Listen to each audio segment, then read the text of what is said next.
Welcome to Dear Husband, Dear Wife with Danny and Jenny Fuentes, a podcast about dating, marriage, and sex, where we break it down, keep it real, and unashamedly go there. Our goal is to foster a space that welcomes you to have conversations with us regarding these topics. And since we believe in seeking the truth about these topics, we guarantee to keep a biblical perspective in all things related. So go ahead and grab your favorite drink and or put those earbuds because it's about to get real.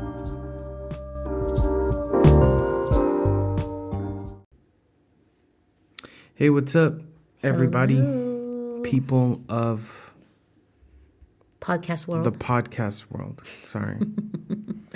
Welcome to Dear Husband, Dear Wife. With Danny and Jenny. Danny and Jenny. Fuentes. Yeah. Oh, man. It's good to be back. Hello, everyone. Hope you guys are doing well. How are you, baby? I'm okay. Yeah? Yes, I'm tired. I'm tired and I'm hungry. That's true. So, let's go ahead and talk about today's theme. Today's subject for our podcast is compromising and non-negotiables.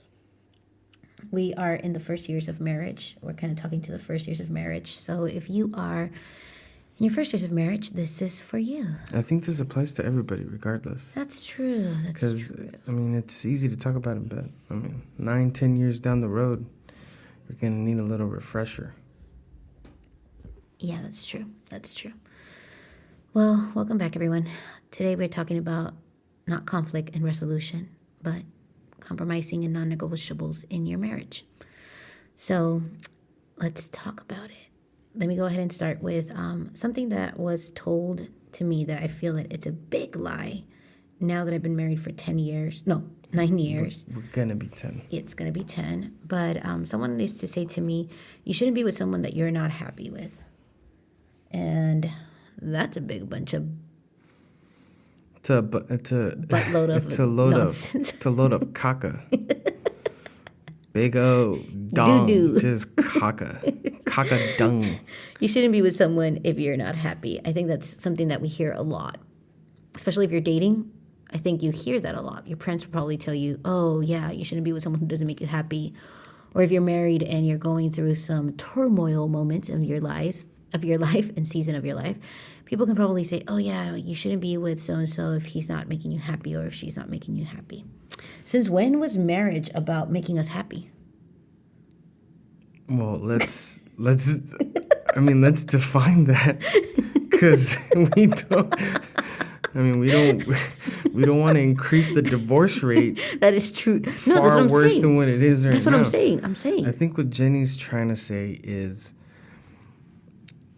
we learned that as married couples, technically it is not your spouse's responsibility to give you happiness.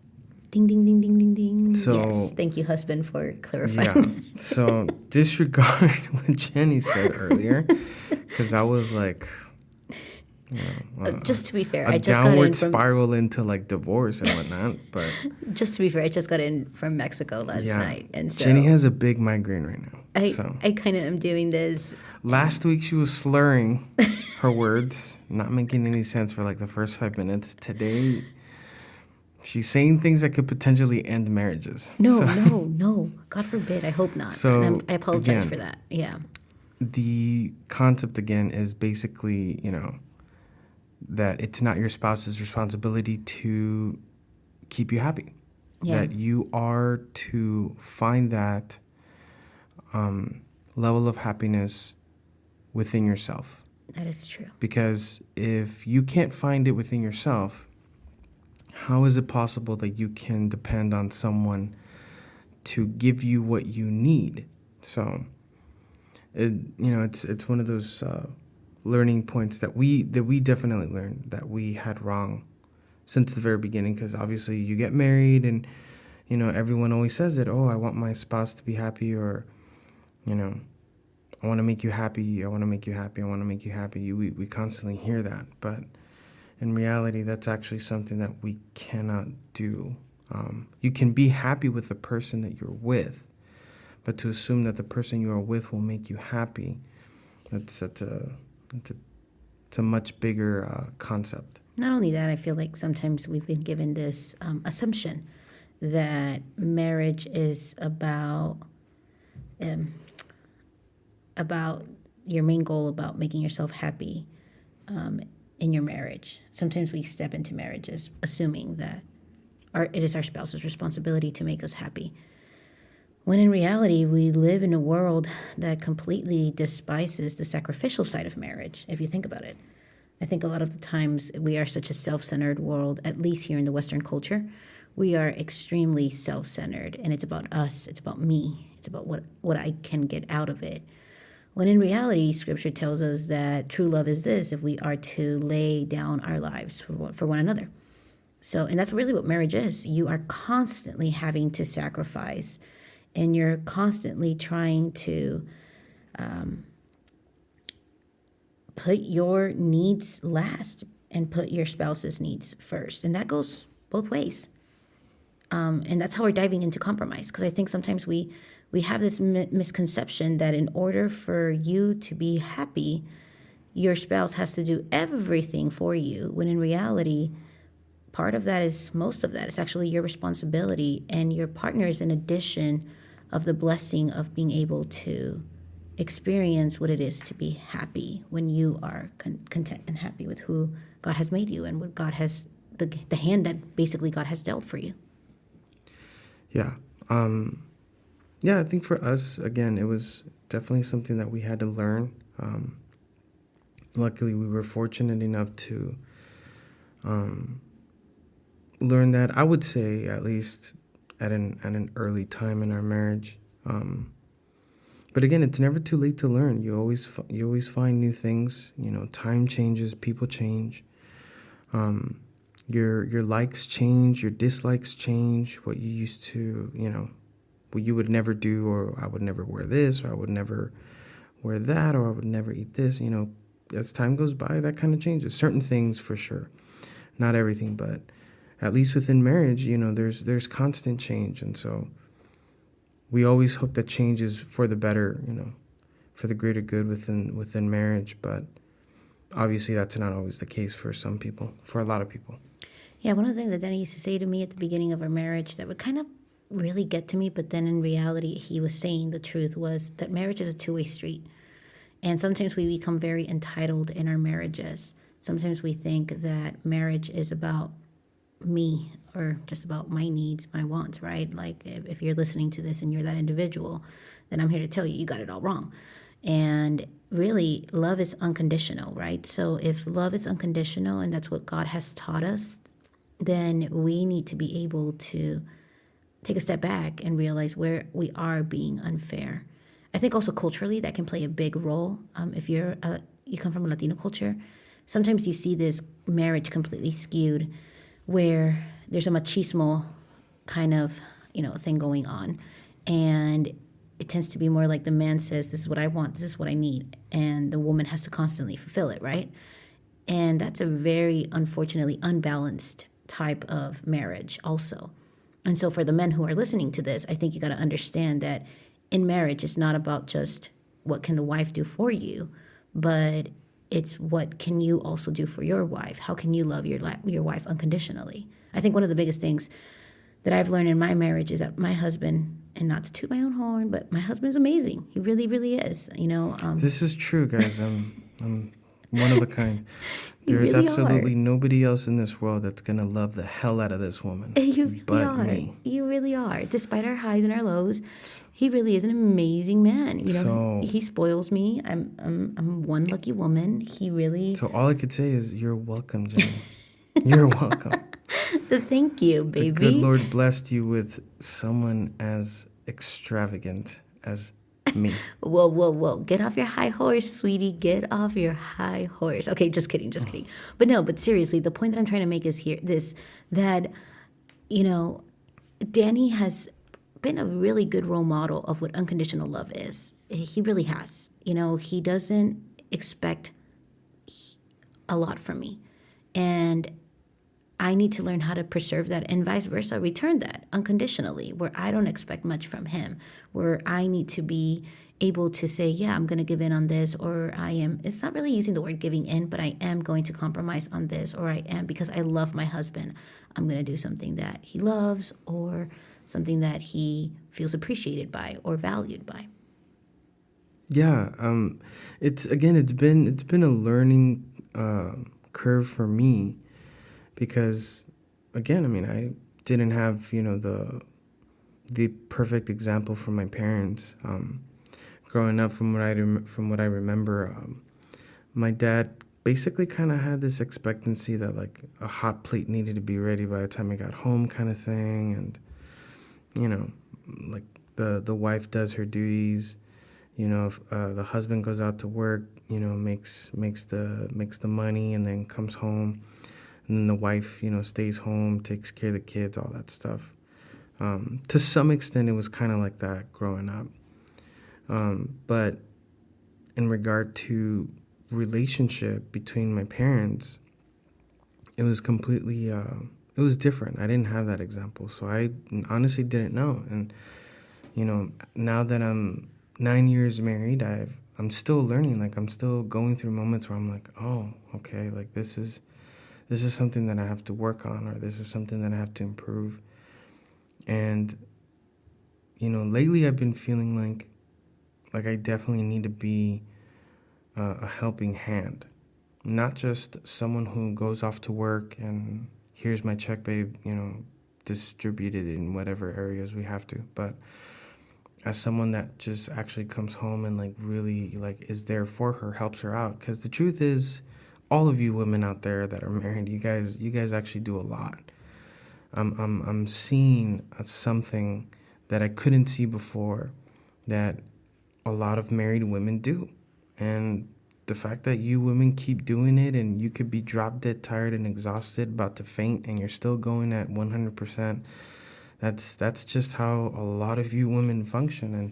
And for us guys, we work a 40-hour week, and we're we're hiding in our caves, and we don't want to come outside. But for the most part, again, it's one of those things where I'm constantly reminded that this marriage is not just about Jenny doing stuff for me or things for me, but it's also about like, okay, how can I be what you are for me, for you? Yeah. If that makes any sense. But yeah, I mean, again, we've only had 9 years. It hasn't been perfect. We've had our good days, we've had our bad days, but we're constantly learning, and I appreciate everything that Jenny does. And again, I have to constantly remind myself, like, okay, I need to be better. I have to do better.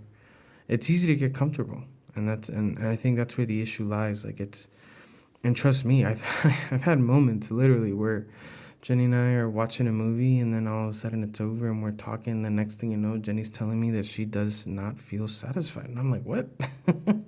And in my mind, like, I thought we're okay, like we haven't fought, and but it wasn't necessarily like, oh, I'm not satisfied because we're not doing this or we're not doing that, but mainly because of the fact that she really felt like she was the only one putting in a lot of energy into this marriage, and she just felt that I wasn't reciprocating.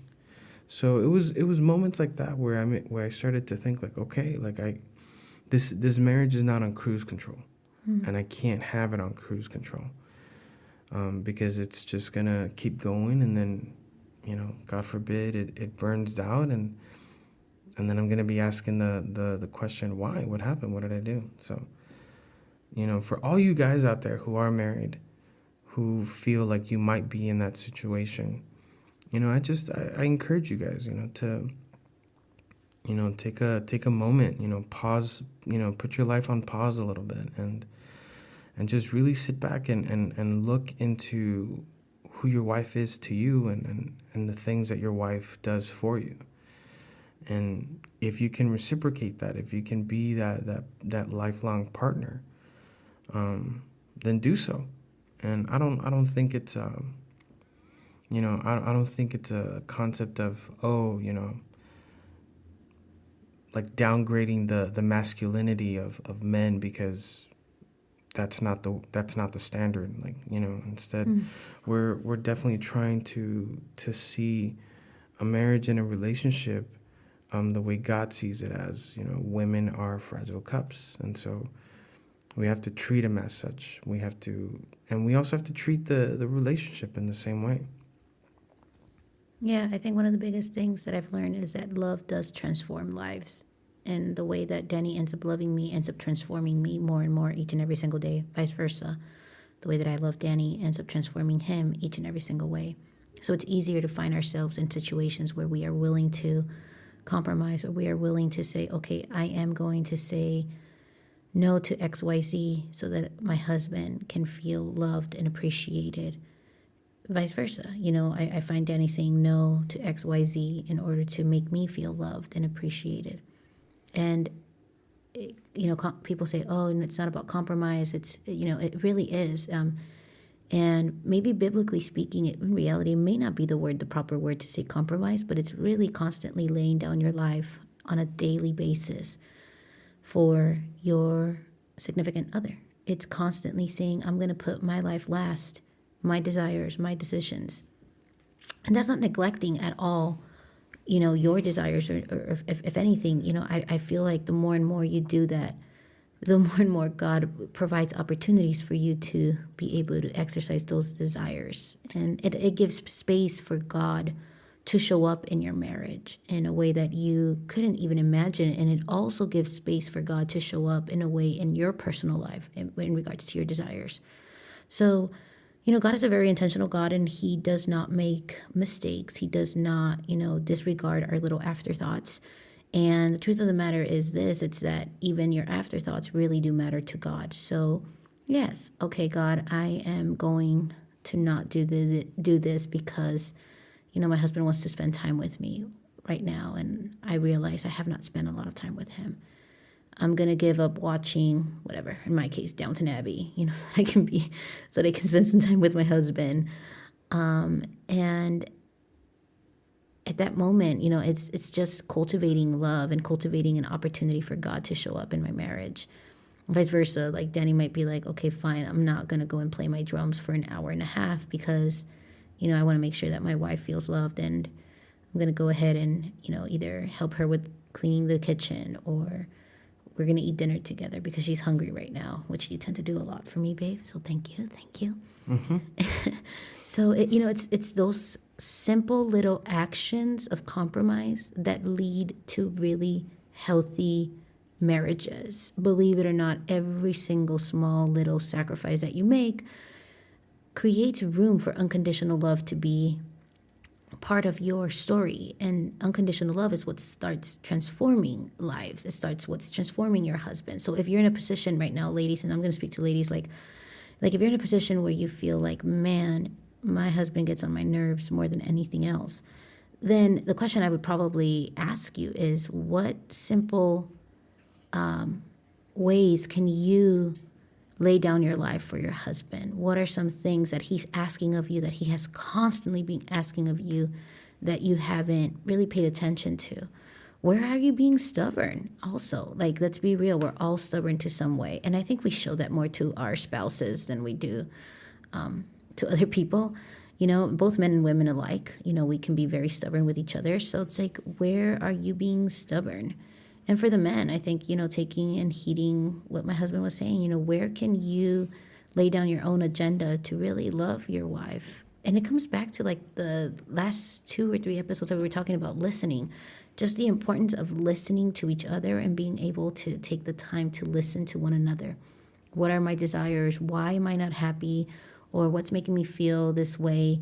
And being able to have the capacity and the space to communicate with each other transparently. And then also being able to say, okay, this is where I am drawing the line, having healthy boundaries of being able to say, okay, no, these things need to get done, or, I need to do this and that before I can do XYZ. So having clear boundaries, but also being able to say, okay, where can I really compromise? Where can I say no, or where can I say yes to my husband or to my wife, so that, we can continue to proceed and do and do a healthy communication and have healthy marriage. Yeah, there's something that I'm learning, and that I'm still I'm still learning today because I will admit I'm not good at it. It's balancing. I'm the kind of person that kind of takes certain things into like overdrive, um, until I get sick of it, I get tired of it. And so balancing has been something that I've been working on. And in marriage, it's basically the same thing. You have to apply it. There has to be a balance. It's a two-way street, and it's not just about the husband. It's not just about the wife, but it's about both parties. How can both parties come to an agreement? How can both parties come to a conclusion, of some sort?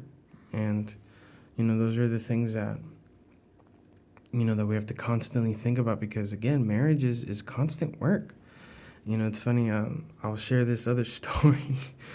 I have a tendency of putting my foot in my mouth when it comes to certain things that I say.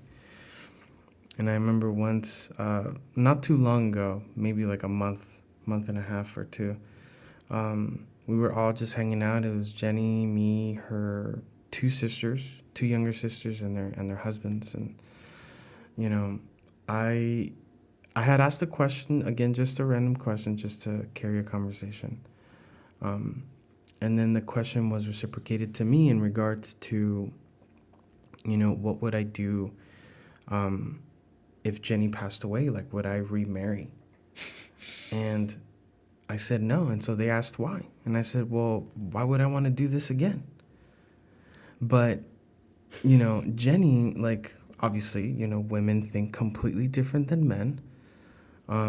Jenny's like, what do you mean? Like, you don't want to do this again? And I said, I'm like, it's tiring. It's exhausting, babe. And so she instantly assumed that my response was being reciprocated to our marriage at the moment. And so she was very, very upset. She was very upset. And so obviously I explained to her, and I was telling her, I was like, Jenny, it wasn't in regard to like our marriage at the moment. I didn't mean right now I'm tired of being married, but what I meant was the concept of constant work. And it's like, hey, we got 9 years. Look at everything that we've been through in 9 years. Everything that we've gone through, all the hurt, all the pain, the good days, the bad days. So, I explained to Jenny, the thought of doing that again with someone else is what kind of sounds a little bit exhausting, because it's not for everybody. Unfortunately, it's not, some people just don't want that kind of commitment. And so, they have their reasons why. But for me, again, I ended up putting my foot in my mouth because of that. But I made Jenny see that I wasn't referring to our marriage at the time. But again, to the concept of, it's hard work. And that's what it is. And the honest truth is that being married is hard. It's constant work. You have to work hard to be married, and you have to work hard to maintain your marriage.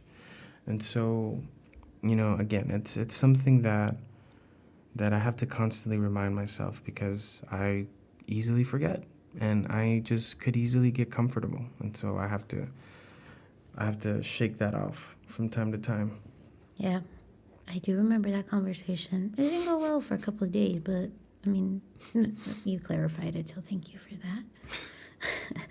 But no, I think that's really true. I think sometimes we get so discouraged when there's conflict in our marriage that we actually start. I think the danger is that we start asking ourselves, it's like, oh my gosh, does he or she still love me the same way, or does, is this marriage even worth it? Like, what's going on? Like, why are we having all these problems?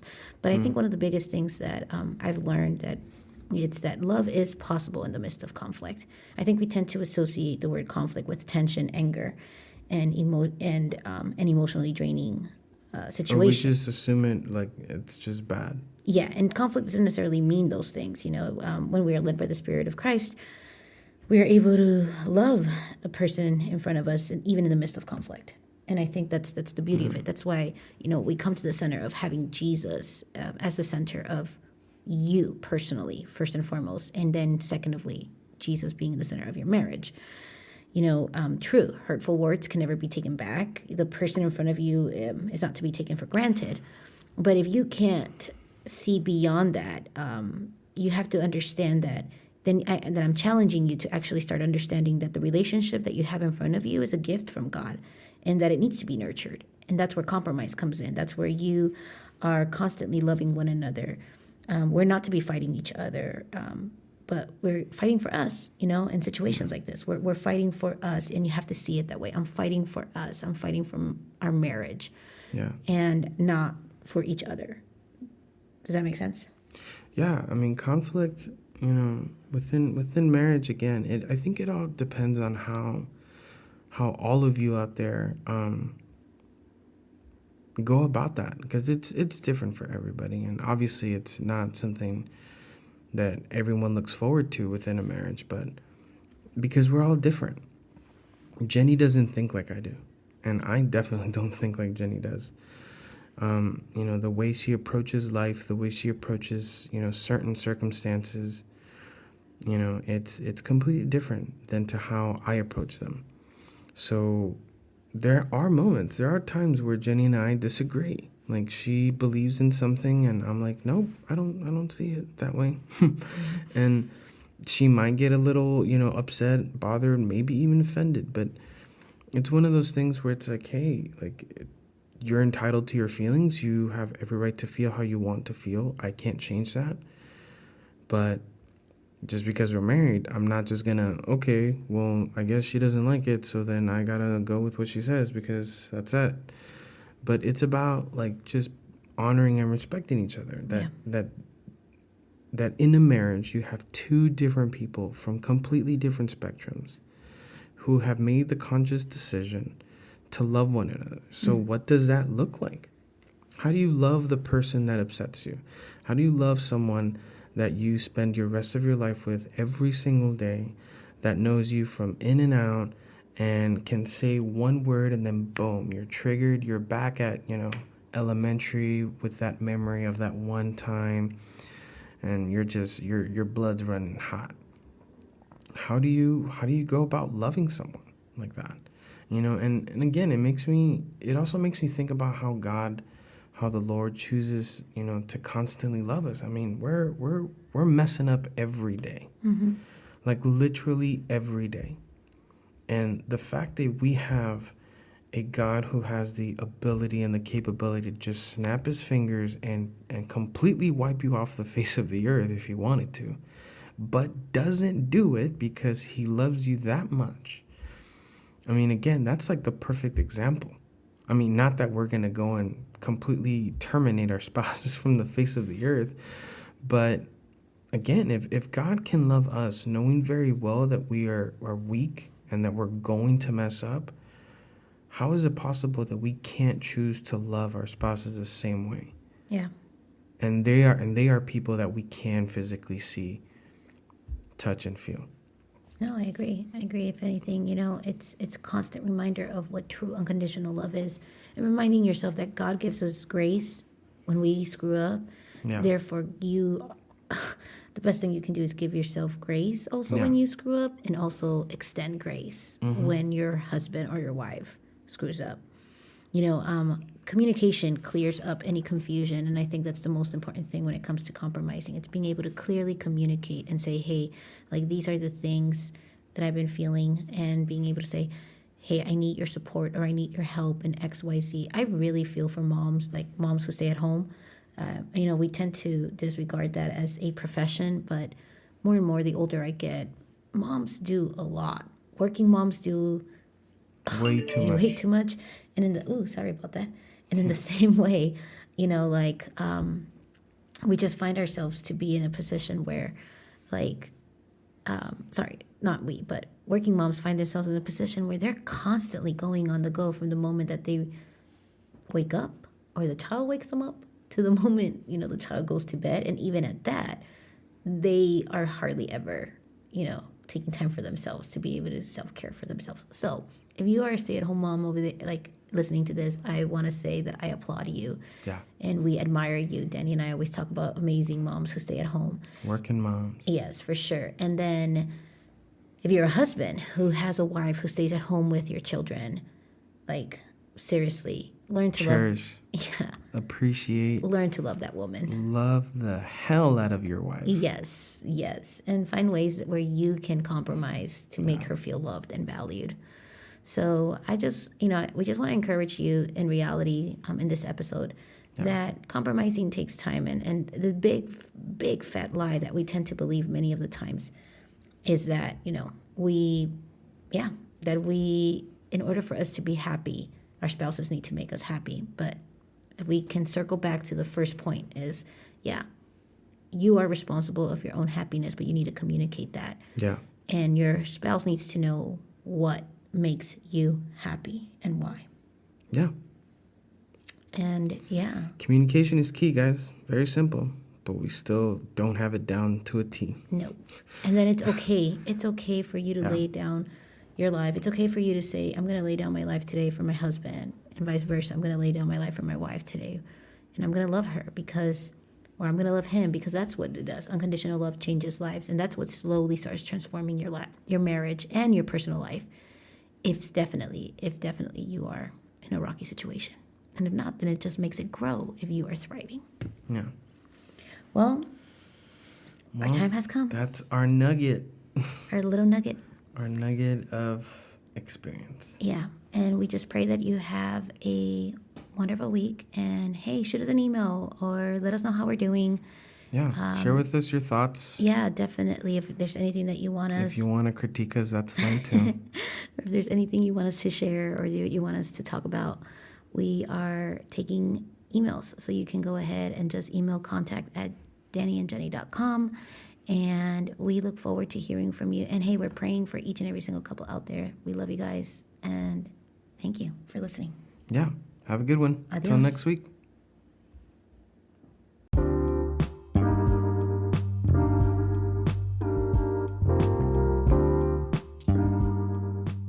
Thank you for tuning in. We really enjoyed hanging out with you. If you really enjoyed hanging out with us too, then we ask you for one simple favor. Go ahead and leave us a review and let us know how we did.